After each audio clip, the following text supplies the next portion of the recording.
पुनः आश्रम वासियों के प्राण संकट में नहीं डाल सकती।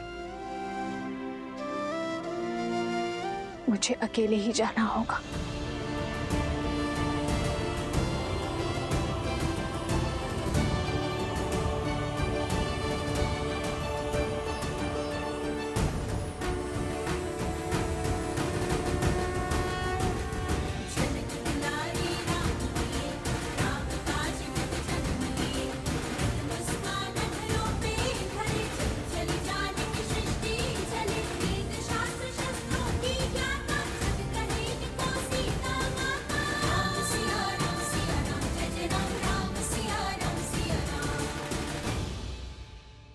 लवकुश, आपने अपनी माता को सत्य बताया? मुख से तो नहीं कहा, किंतु संकेत अवश्य दे दिया हनुमान जी। श्री राम और माता सीता के संबंध पर अटूट विश्वास रखती है हमारी माता। इसलिए श्री राम और माता सीता को मिलाने का प्रयास हमारा धर्म भी है और कर्तव्य भी। कारण चाहे जो हो, तुम्हें अपनी माता से सत्य नहीं छुपाना चाहिए था। जितना हमने अपनी माता के जीवन को समझा है, यदि उन्हें सत्य का भान होता तो कदाचित मैं युद्ध से रोक सकती थी, किंतु हमारा उद्देश्य समझकर, हमारा लक्ष्य जानकर वे हमारा साथ ही देती। तन और मन दोनों से आपसे युद्ध करने की दस्सत है श्री राम।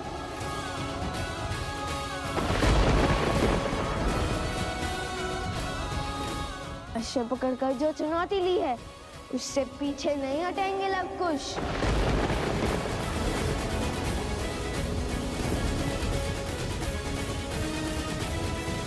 जैसी तुम्हारी इच्छा। मैंने हर धर्म का पालन किया ताकि तुम दोनों को इस युद्ध की अग्नि में जलने से रोक सकूं। और यदि युद्ध करने की ही मंशा है तुम्हारी, तो तथास्तु।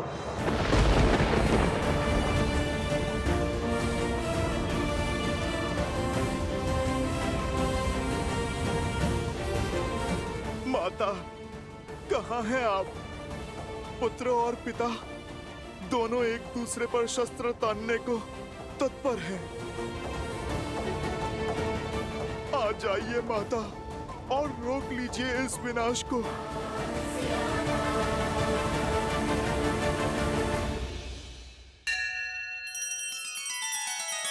श्री रामचंद्र कृपालु भजु मन हरण भव भय दारुणम।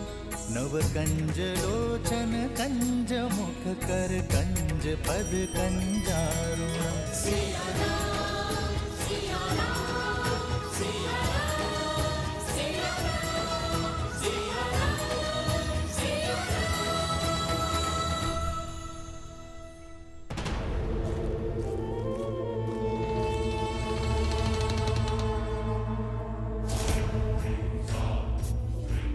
आओ सीता, आओ, चली आओ अपनी मृत्यु के पीछे।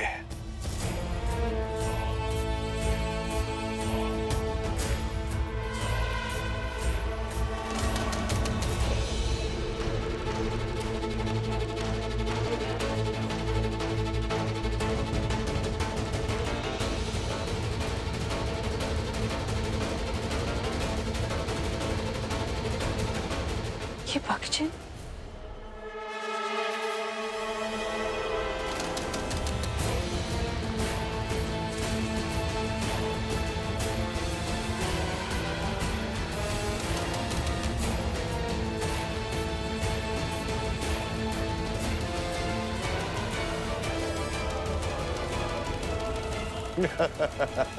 अद्भुत!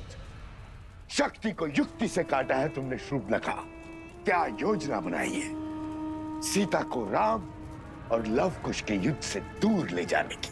सीता का आश्रम में वास इस युद्ध में बाधा डाल सकता था, और अब हम हार का भार नहीं उठा सकते हैं भैया।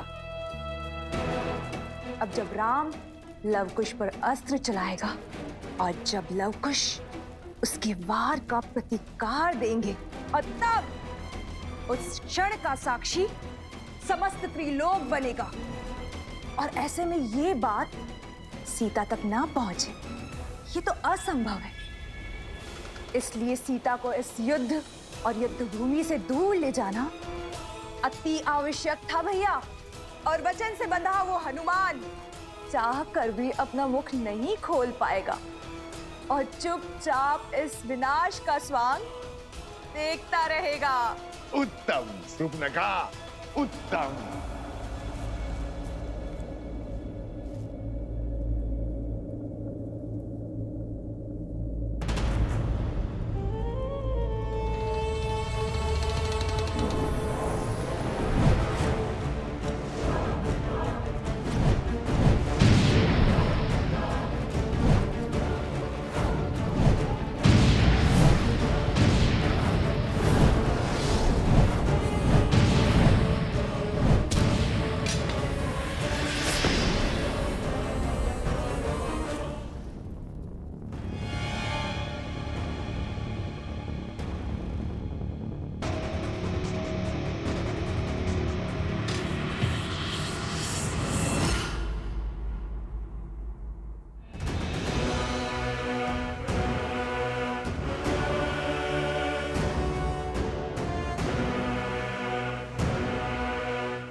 सीता से मेरी शत्रुता बहुत वर्षों पुरानी है।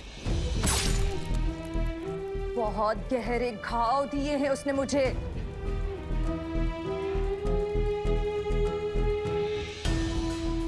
आज मैं उससे अपनी हर पीड़ा, हर दुख, हर कष्ट का प्रतिशोध लूंगी। आज उस सीता का अंत होगा। एक साधारण सी स्त्री होकर भी मेरी माया को हराया उसने। मेरे तिरस्कार का कारण बनी वो। मेरे कुल को लील गई और मेरे भ्राता को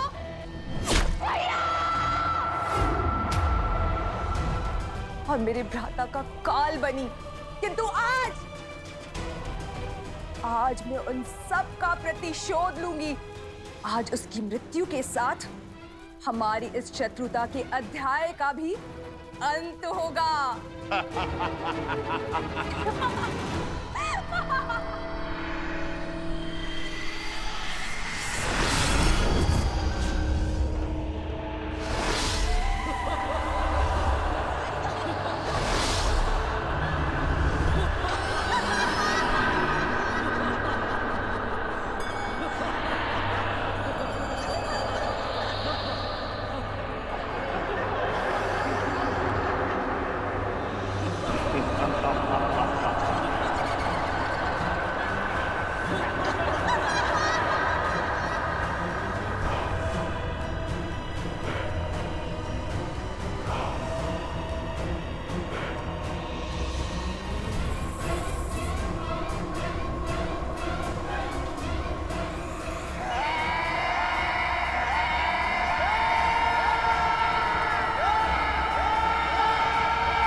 श्री राम।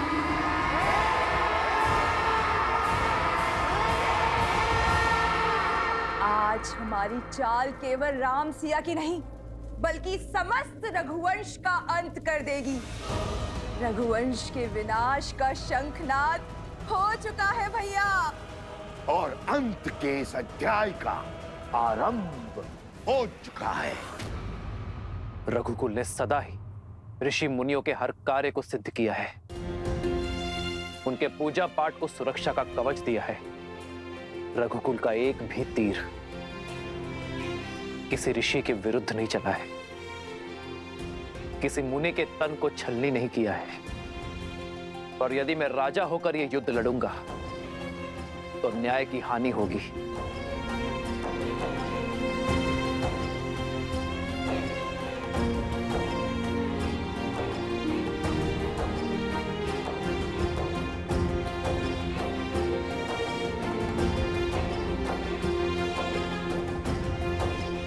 प्रभु, ये क्या कर रहे हैं आप?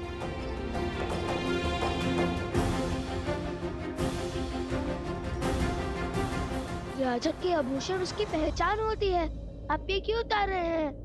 राजा, तुम्हारी दृष्टि में जो अपराधी है वो राजा राम नहीं, सीता का पति राम है।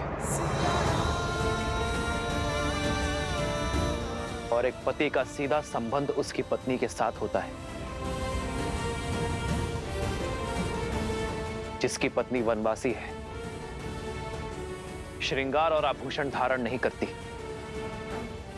तो तुम्हारे प्रश्न और प्रहार का उत्तर देते हुए ये पति भी आभूषण धारण नहीं कर सकता। और दूसरी बात, शास्त्रों के अनुसार एक राजा का ऋषि कुमारों से युद्ध करना वर्जित है, किंतु ऋषि कुमारों में द्वंद्व संभव है। तो इसलिए आज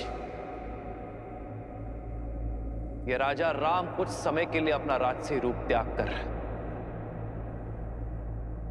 एक वनवासी की भांति युद्ध लड़ेगा। श्री राम श्री राम श्री राम श्री राम श्री राम श्री राम श्री राम श्री राम। ना पिता को सत्य का भान है और ना ही पुत्रों को।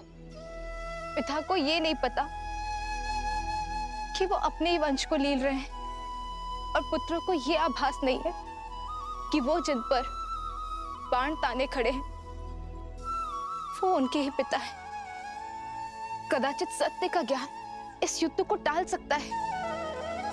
कम से कम ये प्रयास तो कीजिए कि सत्य उन तक पहुंच सके। सत्य उचित समय आने पर ही सबके समक्ष उजागर होता है देवी, और जो समय से पूर्व ही सत्य को सबके सामने लाने का प्रयास करता है वो नियति के लक्ष्य में बाधा उत्पन्न करता है। आवश्यक नहीं कि समय सदैव आपके पक्ष में हो, क्योंकि सत्य और समय कभी साथ साथ होते हैं तो कभी भिन्न। श्री राम और लवकुश के मध्य होने वाले इस युद्ध को भी स्वयं समय ने ही चुना है। स्वयं समय ने ही साक्षात नारायण को इस दुविधा में डाला है कि वो इस परीक्षा की घड़ी का सामना करे। ये द्वंद्व आने वाली पीढ़ियों को ये संदेश देगा कि परीक्षा की घड़ी आने पर, दुख की घड़ी आने पर उससे लड़ा नहीं जाता, उसे काटा जाता है। और सीता, उनका क्या महादेव? वो तो सूर्पनखा और सहस्त्र रावण के पाश में फंसी है। कहीं जो काम शक्ति नहीं कर पाई वो युक्ति ना कर दे। नहीं नहीं महादेव, सीता को कुछ नहीं होना चाहिए।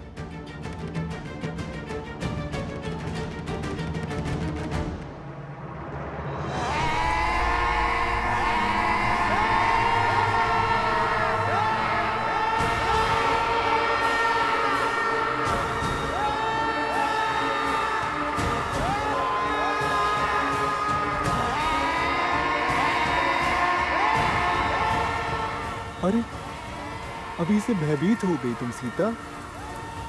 अभी तक तो तुमने विध्वंस का दंश झेला ही नहीं है।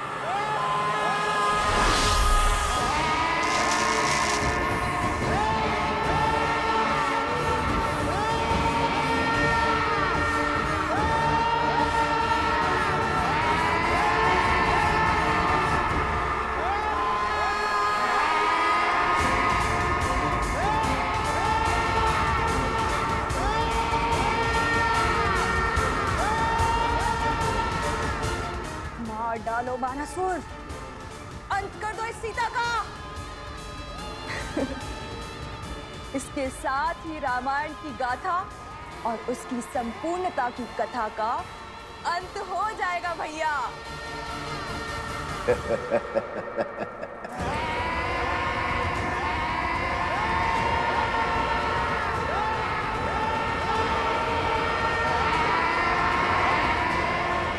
ये दीवारें तो मेरे समीप आ रही है। हे गौरी माँ, मुझे अपनी शरण दे, मेरी सहायता कीजिए गौरी माँ।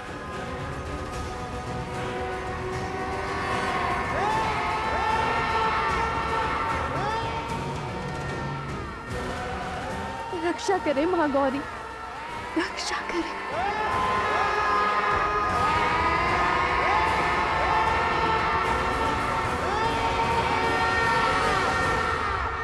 महादेव, महादेव, अब मेरी पुकार हो रही है। आप समय से विवश हैं और मैं भक्त की पुकार से। किंतु मैं क्या करूं? समय आ गया है देवी, जब आपको अपने समक्ष झांक कर देखना होगा, आत्मनिरीक्षण करना होगा। यही समय की मांग है, आपके लिए भी और देवी सीता के लिए भी। मैं कुछ समझी नहीं। भूल रही हैं आप, गौरी का एक दूसरा रूप भी है, जिससे साक्षात काल, महाकाल दोनों भयभीत रहते हैं।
हाँ अम्मा, ये नहीं हो सकता,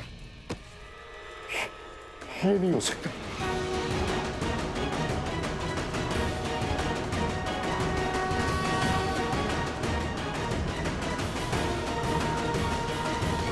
किस चिंता में पड़ गए आप भैया?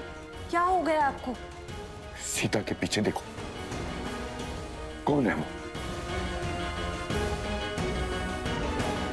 कहीं कोई नहीं है भैया।